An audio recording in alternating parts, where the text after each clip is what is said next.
Welcome to BIV Today. I'm Tyler Orton. And economic downturns, they're often a good time for people to go back to school and reskill. But are financial constraints keeping some from doing so? That's a question that we can get into today. Our guest is Madison Guy. She's founder and chief operating officer of GrantMe, based company specializing in helping students navigate some of those financial issues they may face when going to school. Madison, thank you so much for joining us on the show today. Yeah, thanks for having me.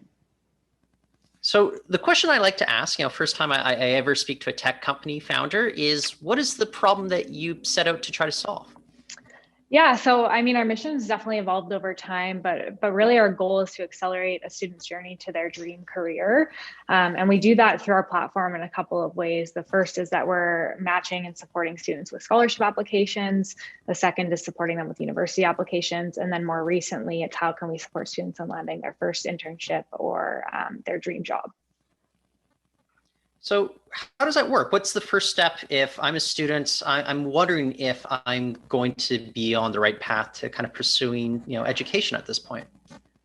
Yeah, so definitely the thing that we always say is like the earlier you start the process of planning your post-secondary education, the better. And so we start working with students as early as, grade 8 or 9. And really our goal is to prepare them as much as possible for what's about to come, both with the application process into post-secondary and then, really managing their time and their overall effectiveness through that process all the way into university and ultimately graduation. So the first step is really planning and looking at, what are the opportunities that are available to me? And then a big focus is like, what are the goals that you have as a student? And what is that, potential career path that you're interested in? And then how can you get the support that you need in order to get there? And that's usually where we come in at GrantMe. So you guys have developed this platform. Let's pretend I'm a student, obviously a very old one, but that's not unusual right now during a downturn like this. But what do I need to do? What is kind of the information that is going to be most useful that's going to help me kind of pursue this path here? Totally. So you can come to our website. That would be obviously the first thing. And from there, we're going to take a whole bunch of information on our end through a quiz that's basically going to determine what we think your scholarship eligibility is. And from that, we're going to have a call with you. It's usually with parents and student, but that's if they're in high school. If they're an older student, then that wouldn't be the case necessarily. But we're going to have a call and we're going to talk through scholarships that you're eligible for, which universities you want to apply to, and whether you're a strong enough candidate to get in. And then ultimately what your dream career looks like and how we can support you in getting there. So that would be the first step, is really coming to the website and filling in that information that we ask for, which is in the top right corner of our website. And then from there, ideally we'll get on a call with you and your family. How much are those financial issues maybe making some people second guess their decision to pursue post-secondary right now? Yeah, I think right now it's such a tremendous problem. Obviously with the pandemic and like the current economic situation. And I think for families, it's even harder. I definitely think from our end, we're seeing a lot of students and families that are looking at things like gap years and taking some time off in order to either try to find a job or to make some money so that they can, afford that next step into post-secondary. And it's definitely a bigger problem, I think, than it has been in the past, obviously with the pandemic. And so our goal is really to show students that either way, it's okay. Like if you want to take some time off from school and, plan your education and ideally save up money, then that's fine. But there's also other financial resources available to you if you do want to pursue post-secondary through a global pandemic. And that's really our goal, is making sure that students are in choice about that. So I would usually think of a gap year, back when I was in high school or university, take a year off, go find a job, make some money. That's kind of tough to do, especially when you see that the tourism sector is suffering so much. Hospitality is suffering so much. Does the prospect of a gap year not quite mean the same thing now that it did maybe like 10 or 15 years ago? Yeah, or even 1 year ago? Yeah, no, exactly. I was going to say even a year ago, I definitely think the opportunities look different. I'm still really optimistic that there is a lot of opportunities available, and I think the government's actually been doing a lot to make sure that not just the students, but really companies have the resources to offer student internships, and that's something as a company at GrantMe, like we've been able to take advantage of a ton of funding available to make sure that we can hire students this summer still. And so I think there's a lot of opportunities available, but I totally agree with you that some industries that maybe are more traditional for students aren't necessarily available in terms of the job prospects. And so, the alternative is really, maybe there's tech companies or companies that you would have thought you need more experience for that are getting access to funding to offer those same opportunities. So I think it looks different, but I'm still optimistic that there's definitely a lot of opportunities available to students as well. If we go backwards, around the spring, there's a lot of uncertainty about what would unfold for the economy. A lot of debate about whether people were going to go back to school or whether they wanted to even do so because, it'd probably be online learning. Were there a lot of question marks about what, the intake would be or what the use would be of the GrantMe platform, about how much people would be interested in kind of pursuing what you guys are able to offer them? Yeah, it's crazy to think about, and I don't think we've really talked publicly about like the panic that we were in as a company. I think it's pretty I think at some point every single company, regardless of what ended up happening for you, everybody had a question mark, which is like, what is the future of our company, given what's happening in the world. And I think we put a tremendous amount of hours and work and effort to try to combat really like what our worst case scenario could look like. And I think we were really fortunate, I think, because we were one, we were positioned online, but two, we were in education, that we saw actually an increase in the number of students that wanted our support. But in March or April, like we really were not able to predict that. And so we were putting in a lot of measures and a lot of really trying to protect ourselves and our team to make sure that if we saw enrollment decrease, that we would be able to combat that. And so we're really fortunate that we were able to get through that. But it was definitely, for me personally, as like a founder, the most challenging thing that I think we've had to go through as a company, for sure, the uncertainty. Well, your story echoes what I'm hearing from a lot within the online learning industry, online education, and that's we didn't know what was going to happen, but it actually seems as if it's kind of an industry that's been on kind of the winning side of things for the most part, despite some challenges that maybe your company has to navigate. Is that kind of an accurate depiction of maybe how the last 9-10 months have unfolded?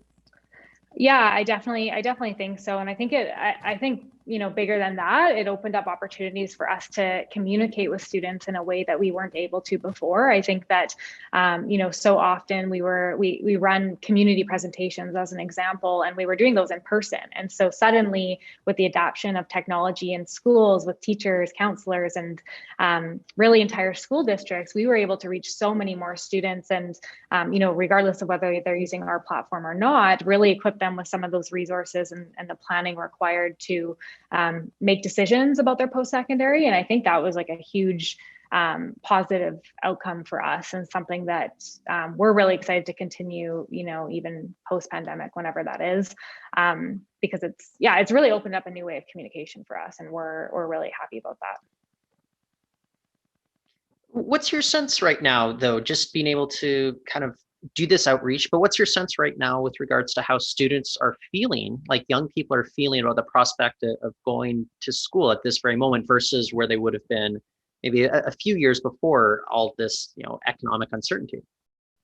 Yeah, it's been really interesting for us, because I think we saw a lot more uncertainty, obviously, from March to August, about what was going to happen in September. And I think slowly over time, we've seen that students are still planning to attend school. So right now, the grade 12 students that we're working with, a lot of them still have the intent to go to school in September of 2021. And I think I think part of that has come because we can see a little bit further into the future than we could in say March or April of last year, which was really challenging.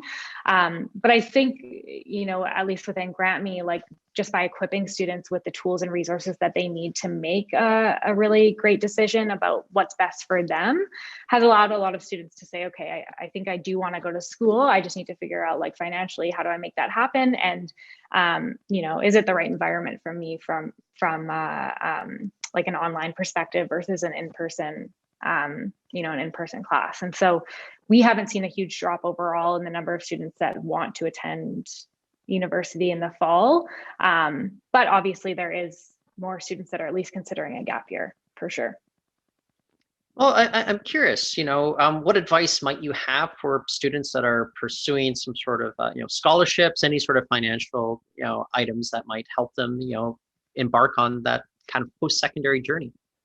Yeah, so I mean, there's so much advice that I'd love to share, but I think a couple of the biggest things, related to scholarships is you want to start by just looking at scholarships that are going to be a great fit for you. And we always talk about affiliate scholarships, which is really like any direct relationship that you or a family member has to a specific organization. So for example, if you play soccer, I was a soccer player, then you'll want to look at, BC Soccer has a scholarship, maybe your club has a scholarship, and you'll want to look at that affiliation really closely to see what opportunities are available. And same with like your parents' employers, for example, right? So you really want to start looking at, like, what are the different really personal affiliations that I have or that a family member has, and what opportunities are going to be available to me through that. And that's simply because those are going to be less competitive. There's often more scholarships that they'll give out, and it's really personalized to you and your experience. So that would probably be my biggest advice related to scholarships and finding some scholarship money. How much money are we typically talking about? What's your experience working with a lot of these young people? Yeah, it ranges. I mean, the craziest thing that we've had a student that's won over $150,000 in scholarships in their grade 12 year, which is obviously really significant. We see lots of students that, end up winning like $20,000, $30,000, which really is paying for their entire tuition throughout their undergraduate degree.